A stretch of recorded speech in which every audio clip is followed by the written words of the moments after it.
이번 국정감사에서 실체를 드러낸 월성원전 고발 사주 의혹을 두고 대검찰청이 진상조사에 착수했습니다. 여전히 남는 의문은 두 가지입니다. 첫째, 감사원과 검찰, 국민의힘의 사전 모의 정황입니다. 지난해 최재형 감사원은 월성원전 감사 결과를 발표한 지 3일 만에 10월 23일에 대검에 감사원 직원 3명이 수사 참고 자료를 들고 갑니다.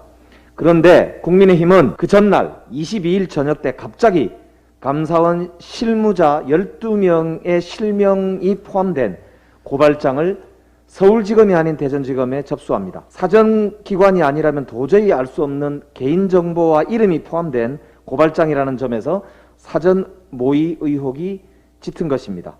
또 수사 자료를 전달하는 과정에서 감사원 직원이 언제 방문했는가를 놓고 검찰총장, 감사원장, 법무부 장관의 진술이 국감장에서 갈렸습니다. 법무부 장관과 감찰총장은 10월 22일 날 감사원 직원이 대검을 방문했다고 발언을 한 반면에 감사원장 대행은 23일만 3명의 감사원 직원이 대검에 왔다라고 이야기를 했습니다. 사건의 정황과 실체 확인에 있어서 반드시 확인해야 될 아주 중요한 단서입니다.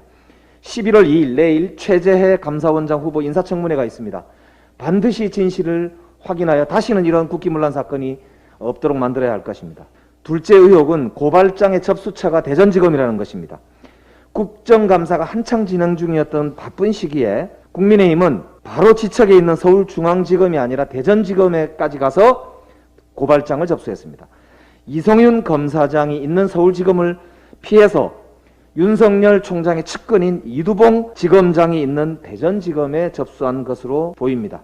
대전지검을 고발한 배경에는 주호영 원내대표의 지시가 있었다는 이야기도 있습니다. 감사원과 검찰, 국민의힘 트라이앵글의 유착관계를 밝혀내기 위해서 반드시 풀어야 한 의혹인 것입니다. 심지어는 대전지검에서 월성원전 수사를 담당했던 이원호 검사는 지금 윤석열 캠프의 법률팀에 합류해 있습니다. 살아있는 권력을 수사한다면서 온 나라를 들쑤셔 놓았던 수사가 이제 보니까 정치수사, 보복수사, 기획수사였다는 점이 드러나고 있습니다. 도대체 윤석열 검찰은 누구를 위해 무엇을 하는 조직이었는지 묻지 않을 수 없습니다. 월성원전 고발 사건은 감사원, 검찰 그리고 국민의힘이 깐부가 된 제2의 고발사주 사건인 것입니다. 대검은 반드시 그 실체를 밝혀야 할 것입니다.